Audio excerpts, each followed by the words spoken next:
لیے اپنے عرش کے سامنے نور کے منبر رکھنے کا حکم فرمائے گا اور ان کا حساب بھی انہی منبروں پر فرمائے گا. لوگ تو خوفزدہ ہوں گے لیکن وہ بے خوف ہوں گے. حضرت سیدنا عقبہ بن عامر رضی اللہ تعالی عنہ سے روایت ہے کہ سید المبلغین رحمت للعالمین صلی اللہ تعالی علیہ وآلہ وسلم کا فرمان دل نشین ہے. بندہ اپنے صدقے کے سائے میں ہوگا یہاں تک کہ لوگوں کا فیصلہ ہو جائے. حضرت سید عبد الرحمن بن سمورہ رضی اللہ تعالی عنہ سے روایت ہے آپ رضی اللہ تعالی عنہ فرماتے ہیں کہ شہنشاہ خوش رسال پیکر حسن جمال نافع رنجم ملال صلی اللہ تعالی علیہ وآلہ وسلم ہمارے پاس تشریف لائے اور ارشاد فرمایا میں نے گزشتہ رات ایک عجیب خواب دیکھا ہے. اس حدیث میں یہ بھی ہے میں نے اپنی امت کے ایک شخص کو دیکھا وہ اپنے چہرے کو آگ کے شعلوں سے بچانے کی کوشش کر رہا تھا.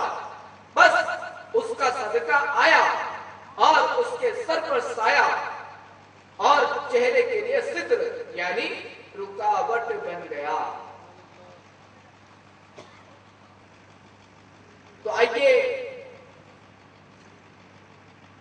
عمار المساجد یعنی مسجد آباد کرنے والوں کے بھی کچھ فضائل سماعت کر لیتے ہیں. حضرت سید ابو سعید خدری رضی اللہ تعالی عنہ سے روایت ہے کہ میٹھے میٹھے مصطفیٰ صلی اللہ تعالی علیہ وآلہ وسلم کا فرمان خوشگوار ہے جب تم کسی کو بکثرت مسجد میں آنے والا دیکھو تو اس کے ایماندار ہونے کی گواہی دو کہ اللہ تبارک و تعالی قرآن پاک میں ارشاد فرماتا ہے انما یعمر مساجد اللہ من آمن باللہ والیوم الآخر. اللہ کی مسجدیں وہی آباد کرتے ہیں جو اللہ اور قیامت پر ایمان لاتے ہیں. تو اے مدنی قافلوں میں سفر کرنے والوں تمہیں مبارک ہو کہ الحمدللہ عز و جل دعوت اسلامی کے مدنی قافلے مسجدوں ہی میں ٹھہرتے ہیں. ان کا قیام مسجدوں ہی میں ہوتا ہے اور اگر وہ مسجدوں سے قافلے کے دوران مسجد سے نکلتے بھی ہیں تو اس وقت بھی وہ رضائے الہی عز و جل کی خاطر ہی نکلتے ہیں یعنی دیگر اسلامی بھائیوں کو نیکی کی دعوت دینے کے لیے نماز کی دعوت دینے کے لیے اور ان کا اکثر وقت مسجد ہی میں گزرتا ہے. الحمدللہ. حضرت ابو سعید خدری رضی اللہ تعالیٰ عنہ سے مروی ہے کہ سرکار نامدار رسولوں کے سردار نبیوں کے سردار سرکار بالا تبار صلی اللہ تعالی علیہ وآلہ وسلم کا فرمان محبت نشان ہے جو شخص مسجد سے محبت رکھتا ہے اللہ عز و جل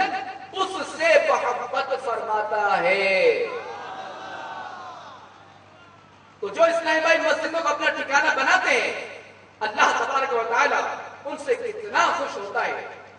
اس کا اندازہ اس روایت سے لگائیے. چنانچہ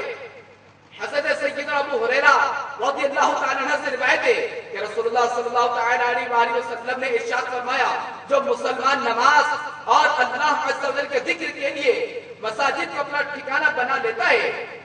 تو اللہ عز و جل اس سے ایسا خوش ہوتا ہے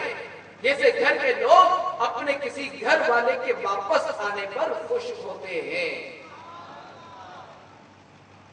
حضرت سیدنا ابو درداء رضی اللہ تعالی عنہ سے روایت ہے کہ میں نے نبی آخر الزمان رحمت عالمیان دو عالم کے سلطان سرور ذیشان صلی اللہ تعالی علیہ وآلہ وسلم کو یہ فرماتے سنا مسجد ہر متقی کا گھر ہے اور اللہ تبارک و تعالی نے اپنے ذمہ لیا ہے کہ جس کا گھر مسجد ہو اس سے راحت دوں گا اس پر رحمت کروں گا پل صراط کا راستہ آسان کر دوں گا اپنی رضا نصیب کروں گا اور اسے جنت عطا کروں گا. حضرت ابو ہریرہ رضی اللہ تعالی عنہ سے روایت ہے سرکار مدینہ صلی اللہ تعالی علیہ وآلہ وسلم نے فرمایا جو شخص صبح و شام مسجد جاتا ہے اللہ عز و جل اس کے لیے جنت میں مہمانی کا انتظام فرماتا ہے. وہ جتنی مرتبہ صبح یا شام مسجد جاتا ہے اتنی ہی مرتبہ اللہ تبارک و تعالی اس کے لیے مہمانی کا انتظام فرماتا ہے. تو میٹھے میٹھے اسلامی بھائیوں یہ تو صبح و شام مسجد جانے والے کے لیے اور جو اسلامی بھائی مدنی یا 41 دن راہ خدا عز و جل میں سفر کرتے ہوئے اپنے روز و شب مسجد میں گزارے، اس پر ہونے والی رحمت کی برسات کے تو کیا ہی کہنے۔ چنانچہ حضرت سیدنا ابو امامہ باہلی رضی اللہ تعالی عنہ سے روایت ہے کہ رسول اللہ صلی اللہ تعالی علیہ وآلہ وسلم نے ارشاد فرمایا، 3 شخص اللہ عز و جل کی ذمہ میں ہیں، اگر زندہ رہے تو روزی دے اور کفایت کرے، اور اگر مر جائے تو جنت میں داخل کرے۔ جو شخص گھر میں داخل ہو اور گھر والوں کو سلام کرے وہ اللہ عز و جل کی زبان میں ہے، اور جو مسجد کو جائے اللہ عز و جل کی زبان میں ہے، اور جو اللہ تبارک و تعالی کی راہ میں نکلا وہ اللہ عز و جل کی زبان میں ہے۔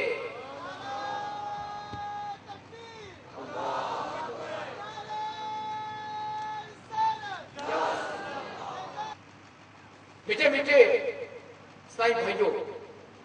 الحمدللہ عز و جل ہم نے مسجد میں رہنے کے فضائل کو سنے، اور ہمارا جی بھی چاہے گا، ہمارا دل بھی کرے گا کہ جتنا ہو سکے ہم مسجد ہی میں اپنا وقت گزاریں۔ یا جو اسلامی مدنی قافلوں میں سفر کرتے ہیں ان کو تو یہ سعادت ملتی ہی ہے، تو یہ بھی یاد رکھیے کہ مسجد کا ادب و احترام بہت ضروری ہے، کہ کہیں ایسا نہ ہو کہ ہم مسجد میں داخل ہوئے ثواب کمانے مگر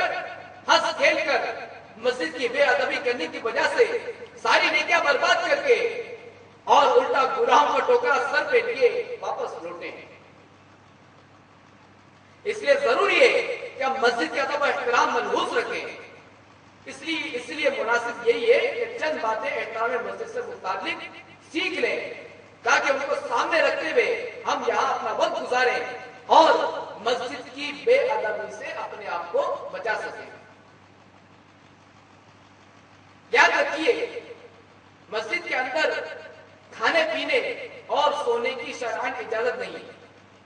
اگر اعتکاف کی نیت کر لی جائے تو ضمناً کھانے پینے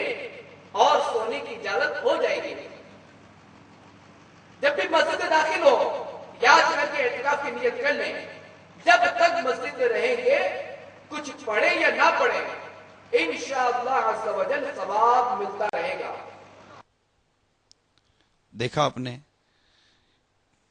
صدر آباد میں ہونے والا یہ سنتوں برا اجتماع، یہ فقید المثال سنتوں برا اجتماع کس قدر پر رونق اور پر کیف تھا۔ یقیناً آپ کی آنکھیں ٹھنڈی ہوئی ہوں گی، دل میں مدنی انقلاب برپا ہو رہا ہوگا۔ ذرا یہ اسلام آباد میں ہونے والا سنتوں برا اجتماع بھی دیکھ لیجئے۔ اللہم صل علی سیدنا محمد، اللہم صل علی